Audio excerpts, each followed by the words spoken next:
नमस्कार दोस्तों, बात करने वाला है मार्केट के बारे में। और मार्केट के बारे में बात करें तो आपको पता ही है, एक और झटका मार्केट में आता हुआ देखने को मिला है। पर मैं एक चीज यहां बोलना चाहूंगा। देखो, बड़े प्लेयर्स ने काफी टाइमिंग के साथ खेल खेला है। खेल क्यों खेला है? देखो, मार्केट 200 डेमा के ऊपर फेस कर रहा है।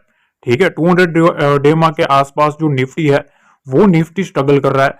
बड़े प्लेयर्स ने सोचा क्या भाई, इसी के ऊपर मतलब लोहा गर्म हो तभी हथौड़ा फेंका जाता है, इसी टाइप का सिचुएशन बनाया मार्केट के ऊपर। जब 200 डेमा के ऊपर था मार्केट, तब यहां से एक बैड न्यूज लाई गई। क्यों लाई गई? ताकि वहां एक मार्केट में पैनिक क्रिएट करवाया जाए और पैनिक की वजह से 200 डेमा को ब्रेक डाउन करे और फिर एक फर्दर फर्दर एक फॉल का सिचुएशन साबित हो। ठीक है, जिसमें बड़े प्लेयर्स ऑलमोस्ट थोड़े बहुत सक्सेस भी होते हुए देखने को मिले, पर ओवरऑल मार्केट ने काफी होल्ड किया है। बैंक निफ्टी काफी स्ट्रगल कर रहा था होल्ड करने की। ठीक है, तो देखो, बेसिकली शॉर्ट में आपको एक चीज बता दूं कि अदानी का जो शेयर है ना, अदानी में भूचाल देखने को मिला, 20% का लोअर सर्किट देखने को मिला। बात यह है कि गौतम अदानी के ऊपर अमेरिका में घुसखोरी का आरोप लगा है। अब भैया मामला ऐसा है कि गौतम अदानी और उनकी टीम के ऊपर, ठीक है, गौतम अदानी और उनकी टीम के ऊपर सोलर कॉन्ट्रैक्ट्स पाने के लिए, ठीक है, किस चीज के लिए? सोलर कॉन्ट्रैक्ट्स को साइन करवाने के लिए यहां 2100 करोड़ रुपए की एक रिश्वत देने का आरोप लगा है। ठीक है, तो ये एक बड़ा मामला आया है। ठीक है, और वहां भी अमेरिकी अधिकारियों ने ये आरोप लगाया है। तो उसके बाद आपको पता है किस तरीके का सिचुएशन देखने को मिला। एक तरफ हिंडनबर्ग है, वो अभी मतलब खेल करके गया है, और दूसरी तरफ अब एक और खेल शुरू हुआ है। देखो, चीजें ऐसी है। मैं आपको एक चीज बता दूं, मैंने आपको टेलीग्राम पे भी अपडेट किया था, इसका लॉजिक मैंने आपको समझाया था। थोड़ा शांत दिमाग से समझ लेना मैं क्या कहना चाहता हूं। देखो, सबसे ज्यादा एक चीज मैं आपको बताऊं, अदानी के ऊपर कोई भी इश्यू आता है ना, ठीक है, इन भाई सब के ऊपर कोई भी क्वेश्चन मार्क आता है ना, तो सबसे पहले जो बैंक्स होते हैं ना, बैंक्स बैंक्स के ऊपर सबसे पहला एक पैनिक आता है। ठीक है, मैंने आपको टेलीग्राम पे ऑलरेडी ये चीज समझाई है। पैनिक सबसे पहला बैंक के ऊपर आता है। ठीक है, और बैंक के ऊपर पैनिक आना मतलब जो बैंक निफ्टी है, ठीक है, उसके ऊपर पैनिक आना। आपको पता है निफ्टी जो है ना, निफ्टी 200 डेमा को फेस कर रहा है। ठीक है, पर बैंक निफ्टी 200 डेमा के ऊपर है। तो बड़े प्लेयर्स ने क्या सोचा भाई, देखो, डायरेक्टली इनडायरेक्टली तो इनको कैसे भी करके बैंक्स को टारगेट करना पड़ेगा अगर बैंक निफ्टी को गिराना है ना तो। ठीक है, और अगर बैंक निफ्टी को गिराना है तो इनको यही भाई साहब है, ठीक है, कि ज्यादातर जो लोन है वो आपको पता है किस तरीके से इनके ऊपर है। तो डायरेक्टली इनका जो इफेक्ट है वो बैंक्स के ऊपर पड़ेगा। बैंक्स डाउन, आपको मैंने स्क्रीनशॉट भी देखने को दिखाया था कि कितने बैंक्स है वो सर्किट लगाते हुए देखने को मिला, मतलब 2-3% तो गिरे थे। ठीक है, तो ये चीजें है। तो बैंक निफ्टी को गिराने की साजिश चल रही है। क्यों? क्योंकि बैंक निफ्टी 200 डेमा के ऊपर है, उसको कैसे भी करके बड़े प्लेयर्स को गिरवाना है नीचे की साइड। बैंक निफ्टी जब 200 डेमा के नीचे गया, उसके बाद थोड़ा अलर्ट रह जाना। ठीक है, अभी भी देखो, ये चीज मैं आपको एक और चीज बता दूं कि चीजें ऐसी है कि मार्केट में जिस तरीके से देखने को मिला गिरावट, उसके बाद देखो अदानी को लोन देने वाले बैंक के शेयरों में 4 से 8% गिरा है। ठीक है, तो कर्जा का एक बहुत ही बड़ा इंपॉर्टेंट रोल है। पर दूसरी तरफ एक अपडेट ये भी आई है कि बर्नस्टीन का इंडिया का जो है, उन्होंने एक अपडेट दिया है कि भाई देखो, ये जो आरोप लगा है ना, उसमें मार्केट के ऊपर ज्यादा कुछ असर नहीं पड़ेगा, जल्द बाजार जो है गिरावट से उबर जाएगा। ठीक है, पर चीजें ऐसी है, मेरा ऐसा मानना है, एक रिपोर्ट निकल के आई है, उसमें रिटेल और डीआईएस को फंसाने की साजिश मेरे को साफ साफ देखने को मिल रही है। क्यों? क्योंकि देखो भाई, म्यूचुअल फंड जो है ना, उन्होंने 46 लाख शेयर अदानी एंटरप्राइज में लास्ट मंथ में परचेस किए थे। ठीक है, लास्ट मंथ में इन लोगों ने वोट किए थे 46 लाख शेयर। ठीक है, तो मतलब बड़ा माल उठाया था। दूसरी तरफ म्यूचुअल फंड जो है ना, उन्होंने इंक्रीज किया था होल्डिंग अक्टूबर में। ठीक है, और सम म्यूचुअल फंड एडिंग और other reducing stake in Adani companies. देखो, कुछ अदर म्यूचुअल फंड ने भी यहां अदानी के स्टॉक्स में माल उठाया था। क्वांट म्यूचुअल फंड ने ऑलमोस्ट 466 लाख शेयर ऐड किए थे। तो दिमाग लगाओ, थोड़ी दिमाग की बत्ती आपको खुल गई होगी कि देखो, अदानी के ऊपर एक तीर तीन निशान है। ठीक है, अदानी के ऊपर अगर कोई भी टारगेट करता है तो उसका इफेक्ट बैंक्स के ऊपर पड़ेगा। ठीक है, बैंक्स के ऊपर पड़ेगा तो फिर बैंक निफ्टी जो है उसमें प्रेशर आएगा, और दूसरी तरफ रिटेल तो पैनिक करेगा ही, ठीक है, पर उसके साथ साथ म्यूचुअल फंड हाउसेस जो है उन्होंने भी अपना माल उठाया हुआ है, तो उसके ऊपर भी कैसे भी करके टारगेट देखने को मिलेगा। तो सारी चीजें इसी के ऊपर इशारा कर रही है। तो इसीलिए बड़े प्लेयर्स ने एक अच्छा टाइमिंग लेके, ठीक है, काफी प्लानिंग के साथ ये खेल खेला गया है। अब देखो अब हमें क्या करना है, तो देखो सीधा चलता है चार्ट पे, और चार्ट पे कुछ डिस्कस करने वाला है। उससे पहले शुरू करने से पहले मैं एक रिक्वेस्ट कर दूं, यहां तक देख लिया, लाइक करना भूल गए हो, लाइक दबा देना, शेयर कर देना ट्रेडिंग रिलेटेड दोस्तों के साथ ग्रुप में, ठीक है। और सीधा चलता है चार्ट पे। देखिए बात है तो हर कोई कर लेगा भैया, प्रूफ कौन देगा, ठीक है। और मैं तो ऐसा बंदा हूँ भाई, स्क्रीनशॉट में बिलीव करने वाला बंदा नहीं हूँ, ठीक है, मैं तो लाइव प्रूफ देने वाला बंदा हूँ, ठीक है। और ये है लाइव प्रूफ, देख लो, ठीक है, कल का वीडियो जाके देख लेना, ठीक है। यहाँ क्लोजिंग थी और 23,450 के आसपास क्लोजिंग थी, तब मैंने आपको यहाँ का लेवल बताया था। आज का लेवल देख लो टच कहाँ किया है, मैंने आपको 23,439 का लेवल दिया था। इस लेवल के नीचे आपको ये टारगेट आएगा, देखो आ गया। उसके बाद आपको ये टारगेट आएगा, देखो आ गया। और इसके बाद यहां से आपको 267 तक का डीप देखने को मिलेगा, देखो आ गया। डॉट टू डॉट मैंने जो लेवल बताया था उस लेवल को निफ्टी जो है वो हिट करने आया आया और आया, देख रहे हो ना। अब देखो दूसरा प्रूफ यहां है। देखो मार्केट में मैंने आपको बताया था इस रेंज के नीचे मार्केट को रहना मतलब बियर को बुलावा देना। 77,518 के नीचे मेरा जो व्यू है वो बियर साइड का रहेगा। यहां सब देख सकते हो, मार्केट जैसे उसके नीचे आया, पहला टारगेट हमारा ये था, उसके बाद दूसरा टारगेट ये था, और तीसरा टारगेट ये था। डॉट टू डॉट मैंने आपको बताया था इसके नीचे आपको 76,825 तक का मोमेंटम आएगा। देखो यहां डॉट टू डॉट मार्केट आया, देख रहे हो ना, यहां से इतना मार्केट ने मोमेंटम दिया, नीचे के सारे जो लेवल्स थे उसको परफेक्टली वर्क किया है। अब क्या करना है, ठीक है, अब चीजें ऐसी है कि अब हम क्या करें।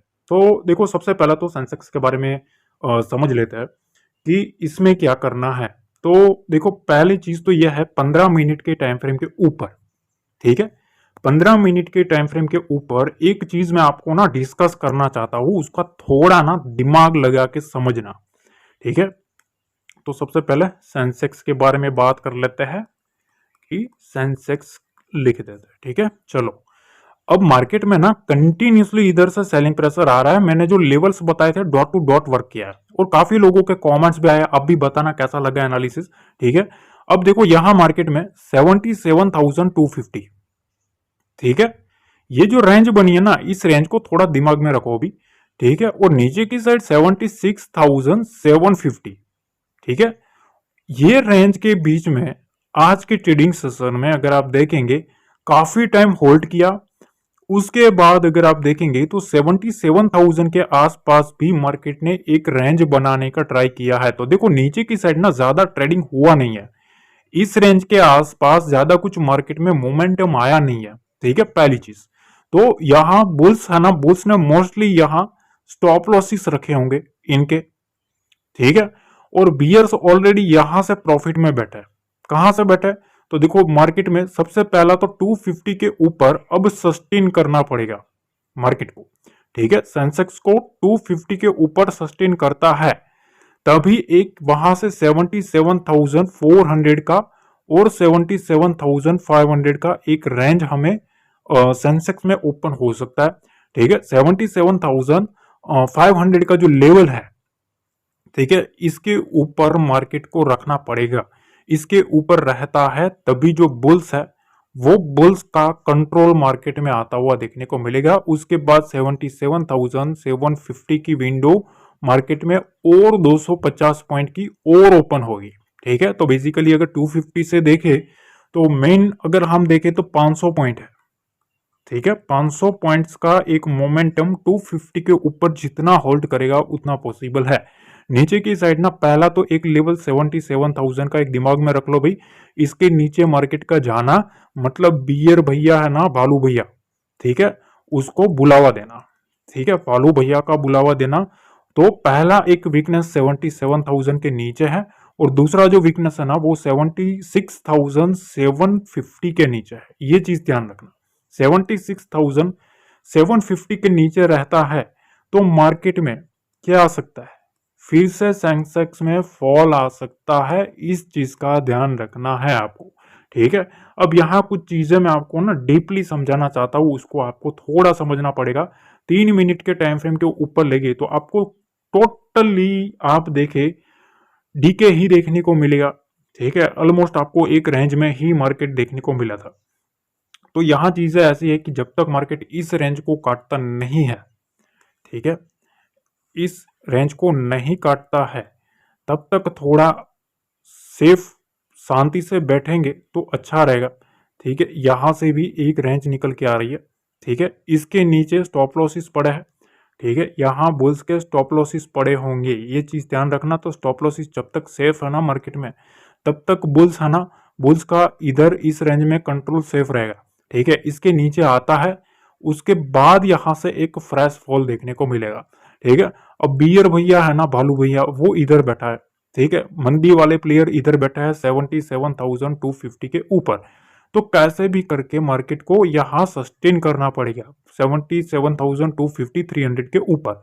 उसी के बाद मार्केट में जो बुल्स है वो बुल्स कंट्रोल लेते हुए देखने को मिलेंगे, ठीक है। तो इसके बीच में दोनों को बुलवाया जाएगा, डाटा क्रिएट करवाया जाएगा, ठीक है। जितना मार्केट में बुल और बियर आएगा उतना एसएल बनेगा, टाइट पोजीशन बनेगी, और उसके बाद एक सडन मोमेंटम यहां से देना स्टार्ट करेंगे। ये चीज आपको ध्यान रखनी है। अब देखो निफ्टी के बारे में बात कर लेते हैं कि भाई निफ्टी में सिचुएशन क्या है। तो देखो सबसे पहले यहाँ एक कुछ चीजें है ना, वो मोस्ट इंपोर्टेंट चीज आ रही है, ठीक है। निफ्टी के बारे में बात करें तो सबसे पहली चीज तो यहां भी अगर आप देखें तो ये एक रेंज बनाया है, ठीक है। एक बड़ी सी कैंडल के बाद मार्केट इसी रेंज में रहा है, ठीक है। अब यहां एक मैं आपको रेंज दिखा रहा हूं, उस रेंज के ऊपर थोड़ा दिमाग रखना, ठीक है। देखो ये रेंज है और नीचे की साइड ना ये रेंज जो बनी है, ठीक है, इस रेंज के ऊपर हमें ध्यान रखना है, ठीक है। मार्केट को काफी टाइम इधर होल्ड करवाया, तो चीजें ऐसी है कि जो डाटा बना है ना, डाटा काफी टाइट बनवाया गया है। क्यों बनवाया गया है? क्योंकि मार्केट को एक मोमेंटम दिलवाया जाए, ठीक है। तो देखो अब निफ्टी के लिए 23,370 से लेके 23,400 का लेवल, ये एक इंपॉर्टेंट है फॉर बुल्स, ठीक है। बुल्स के लिए इसको होल्ड करना जरूरी है। मार्केट जब तक इस रेंज को काटता नहीं है तब तक थोड़ा एग्रेसिव बुल्स को थोड़ा अलर्ट रह के काम करना चाहिए। यहाँ बुलिश साइड जाना थोड़ा खतरे से खाली नहीं है, ठीक है। इसको होल्ड करना चाहिए क्योंकि इसके ऊपर भी 23,500 का जो लेवल है ये एक इंपॉर्टेंट हर्डल बनेगा। नीचे की साइड अब आप पूछोगे फ्रेश फॉल का सिचुएशन क्या है, तो 23,300 के नीचे, ठीक है, 23,300 के नीचे मार्केट रहता है, ठीक है। 23,300 के नीचे और 23,250, ये 50 पॉइंट की जो रेंज है ना, ये एक मोस्ट इंपोर्टेंट लेवल है, ठीक है। 23,250 के नीचे मार्केट आता है तो यहां से मेरे ख्याल से निफ्टी में एक फ्रेश फॉल आता हुआ मार्केट में देखने को मिल सकता है, ठीक है। तो बेसिकली आपने पहला स्ट्रक्चर समझ लिया कि हाँ स्ट्रक्चर इस तरीके से काम करता है। अब यहाँ एक चीज और है, अगर आप डीपली चार्ट देखेंगे ना 15 मिनट 30 मिनट, तो आपको एक चीज देखने को मिलेगी, ऑलरेडी मैंने आपको समझाई भी थी कि मार्केट ने ये जो ब्रेकआउट किया है, ठीक है, इसको ब्रेकआउट किया है तो इसको रीटेस्ट करने आएगा, उसके बाद मार्केट इसके नीचे जाता है तो एक फ्रेश फॉल देखने को मिलेगा। देखो मिल चुका, ठीक है। मैंने आपको जो समझाया था डॉट टू डॉट उसी तरीके से मार्केट काम किया है। पर अब क्या करना है, तो देखो यहां एक चीज मैं दिखाता हूं, ये आप चीज देखो, ठीक है। यहां से एक राउंडिंग टाइप का स्ट्रक्चर है, ठीक है, ये स्ट्रक्चर, ठीक है। ये जो स्ट्रक्चर है ना, इस स्ट्रक्चर के ऊपर मार्केट काम कर रहा है, ठीक है। यहां से इस टाइप से, फिर यहां से ब्रेकआउट किया, फिर यहां ब्रेकआउट फेल करवाया गया ताकि लोगों को ट्रैप करवाया जाए, अब इधर होल्ड करवाया जा रहा है, ठीक है। तो मार्केट में ये जो स्ट्रक्चर है ना, ये जो डिप बन रहा है, बार बार इस स्ट्रक्चर के आसपास जो डिप आ रहा है ना, वो मार्केट उठा रहा है। अब ये डिप है ना, वो मोस्ट इंपोर्टेंट है। 23,300 से 23,250 का जो डिप है वो मोस्ट इंपोर्टेंट है, ठीक है। ये चीज अगर निकलती है, इसके नीचे मार्केट जाता है, तो फिर यहां से एक फर्दर फॉल आता हुआ देखने को मिल सकता है। अपर साइड में तो देखो 23,400 का लेवल है ना, इसको ब्रेक करेगा तो 23,500 का लेवल ओपन होगा। 23,500 के ऊपर ही कुछ यहां से अपसाइड का विंडो ओपन हो सकता है। तो जब तक मार्केट 23,500 के नीचे है तब तक मार्केट निफ्टी जो है निफ्टी प्रेशर में ही देखने को मिलेगा। अब देखिए बैंक मैंने टेलीग्राम पे अपडेट किया था। टेलीग्राम पे सबसे पहले तो सुबह मैंने आपको अपडेट किया कि भाई देखो 23,280 का टारगेट था वो डन हुआ। यहाँ 50,250 और 50,000 का टारगेट था वो भी डन हुआ। मिड कैप निफ्टी में यहाँ मैंने आपको जो बताया था, ठीक है, 12,145 के ऊपर मोमेंटम आएगा वो भी आ चुका। और सेंसेक्स में 76,825 का टारगेट था वो भी डन हुआ। सारे के सारे जो इंडेक्स के जो टारगेट थे वो डन हुए। उसके बाद मैंने आपको एक चीज बताई थी, 23,250 और 23,350 यही 100 पॉइंट की जो रेंज है वो मोमेंटम देना स्टार्ट करेगी, ठीक है। और यहाँ मैंने आपको चीज बताई थी, देखो 12 बजे मैंने आपको अपडेट किया था, निफ्टी 23,375 के ऊपर जाता है तभी बुल्स एक्टिविटी देखने को मिलेगी। उसके पहले बुल्स एक्टिविटी के साइड मत जाना, ठीक है। यहाँ साफ लिखा, before this level don't go aggressive bull side, ठीक है। मैंने आपको ऑलरेडी बताया था कि इस लेवल को जब तक मार्केट काटता नहीं है तब तक बुलिश साइड मत जाना। बैंक निफ्टी का लेवल दिया था 12:30 बजे। बैंक निफ्टी को अच्छे से लटकाया है ऊपर। ध्यान रहे 50,425 के नीचे आए तो फिर भालू भैया अपना प्रसाद लेने आ सकते हैं। उसके बाद देखो भालू भैया है, ठीक है, 50,425 को काटा और उसके बाद जैसे ही मार्केट काटा 50,425 से यहां से 50,150 तक का मोमेंटम देखने को मिला। ऑलमोस्ट 350 पॉइंट का फॉल कंटिन्यूसली मार्केट में आता हुआ देखने को मिला, ठीक है। उसके बाद मैंने आपको ये भी चीज बताया था कि देखो यहाँ सारा का सारा जो खेल है वो अदानी के ऊपर है। देखो मैंने ये सारी अपडेट है ना, मैं लाइव मार्केट में आपको डॉट टू डॉट देता हूँ। ये ओरिजिनल टेलीग्राम से ही जुड़ना, ये चीज ध्यान रखना। जिसका लिंक हमारा डिस्क्रिप्शन बॉक्स में रहता है वही एक ओरिजिनल है, ठीक है। फेक से बच के रहना। ओरिजिनल से जुड़ना है तो डिस्क्रिप्शन बॉक्स में जो दिया है वही एक हमारा ऑफिशियल टेलीग्राम चैनल है। रिक्वेस्ट सेंड कर देना। के बारे में बात कर लेते हैं कि बैंक निफ्टी जो है हो जाए, ठीक है, वो क्या स्ट्रक्चर बना रहा है। तो बैंक निफ्टी लिख देता है, ठीक है, बैंक निफ्टी, ठीक है। अब इस चीज में ना यहाँ आपको फॉलो करना है। देखो ये स्ट्रक्चर को थोड़ा ऑब्जर्व करो, ठीक है। यहाँ एक रेजिस्टेंस लाइन है, इसको मार्केट बार बार फॉलो कर रहा है। बैंक निफ्टी को अगर मोमेंटम करना है तो ये चीज ध्यान रखना, 50,500 का जो रेंज है ना इसके ऊपर निकलना पड़ेगा। जैसे ही मार्केट इसके ऊपर निकलेगा, ठीक है, यहाँ जो बुल्स है ना वो बुल्स एक्टिव हो जाएंगे, ठीक है, उसके ऊपर एक्टिव हो जाएंगे मार्केट को एक मोमेंटम दिलवाने, ठीक है। तो ये चीज ध्यान रखना, 50,500 का जो लेवल है ये एक मोस्ट इंपोर्टेंट लेवल है। और नीचे की साइड ना ये रेंज हमें दिमाग में रखना है, ठीक है, 50,200 का लेवल। 50,200 के नीचे मार्केट नहीं जाना चाहिए। 50,200 के नीचे जाता है तो 50,000 की विंडो भी यहाँ बैंक निफ्टी में ओपन हो सकती है, ठीक है। तो पहली चीज तो आपने ये स्ट्रक्चर समझ लिया कि हाँ भाई ये जो रेंज बना है इस रेंज को थोड़ा हमें समझना पड़ेगा। तो देखो अब हमें क्या करना है, तो कल के ट्रेडिंग सेशन के लिए ना सबसे पहली चीज तो यहाँ हमें ध्यान रखना है इस रेंज के नीचे, ठीक है, ये रेंज ओपन हो सकती है 50,000 की, ठीक है। और अपर साइड में 50,500 के ऊपर मार्केट निकलता है, ठीक है, तो यहां से एक मोमेंटम एक अपर साइड का 50,600-700 का लेवल भी ऑलमोस्ट ऊपर 100-200 पॉइंट का मोमेंटम आ सकता है, ठीक है। तो इस रेंज के ऊपर अगर मार्केट रहता है तो यहां से अपसाइड का मोमेंटम है। इस रेंज के मार्केट नीचे रहता है तो यहां से डाउन साइड का मोमेंटम है, ठीक है। बाकी इस रेंज में रहेगा तो मार्केट को इसी टाइप का स्ट्रक्चर करवाते रहेंगे। उसके बाद या तो यहां से ब्रेकआउट करेंगे या तो यहां से ब्रेक डाउन करेंगे। ब्रेक डाउन के लिए भी हमारा लेवल तो सेम ही रहेगा, ठीक है। ब्रेकआउट के लिए, असली ब्रेकआउट के लिए ये लेवल ज्यादा इंपॉर्टेंट रहेगा, 50,500 का लेवल, ठीक है, क्योंकि यहाँ जो राइटर्स है, ठीक है, जो कॉल राइटर है वो राइटर बैठा है, ठीक है। तो जब तक मार्केट को ये निकलता नहीं है तब तक यहाँ से जो बुल्स की जो सिचुएशन है वो फिर से कंट्रोल लेती हुई देखने को नहीं मिल सकती, ठीक है। तो ये अगर होता है ना तो ये ट्रेंड लाइन को भी ब्रेकआउट हो जाएगा, ये स्ट्रक्चर को भी चेंज हो जाएगा, ठीक है। क्योंकि यहाँ मार्केट में सेलर बैठा है, इस सेलर ने यहाँ ट्राई किया मार्केट को गिरवाने की, ठीक है, पर फिर से इधर से बुल्स ने ट्राई किया मार्केट को उठाने की, ठीक है। अब मार्केट ने यहाँ से उठाया, अब इसी रेंज में चल रहा है। अब चीजें ऐसी है, सेलर का स्टॉप लॉस इधर पड़ा है, बायर का स्टॉप लॉस यहाँ पड़ा है और इस रेंज के आसपास पड़ा है। तो अब फॉल के लिए ना, फ्रेश फॉल के लिए तो मैं आपको एक ही चीज बताता हूँ कि पहला तो 50,000 का लेवल थोड़ा दिमाग में रखना। ठीक है, 50,000 और 50,200, इसके नीचे जितना मार्केट रहता है उतना मार्केट में प्रेशर बनेगा। ठीक है, उसके बाद यहाँ से 49,700 तक का मोमेंटम आ सकता है, ऑलमोस्ट 300 पॉइंट। ठीक है, 300 पॉइंट 50,000 से, और 250 से अगर हम देखें तो 600 पॉइंट। ठीक है, 600 पॉइंट का मोमेंटम नीचे की साइड इस रेंज के नीचे आ सकता है। अपर साइड में जब तक मार्केट इस रेंज को काटता नहीं है, अगर इसको काट देता है तो अपर साइड में 600 और 700 का लेवल भी हमें अपर साइड में बैंक निफ्टी में देखने को मिल सकता है। देखो, मैं एक चीज बताना चाहता हूँ, शाम का जो वीडियो होता है ना उसको मिस मत करना, क्योंकि उसमें FISDS का डाटा भी आ जाता है। ठीक है, कुछ लेवल जो होते हैं पर्टिकुलर, वो लेवल भी आपको मिल जाता है, कुछ अपडेट्स जो होती है वो भी आपको मिल जाती है। ठीक है, सारी कुछ चीजें होती है ना, वो शाम की वीडियो में बहुत अच्छे से मैं आपको रिवील कर देता हूँ। ठीक है, तो शाम को पर्चा लिख देंगे चार्ट का। ठीक है, और यहाँ तक देख लिया है, लाइक करना भूल गए हो तो लाइक दबा देना। मिलते हैं अगले वीडियो में। जय हिंद, जय भारत, जय माता दी।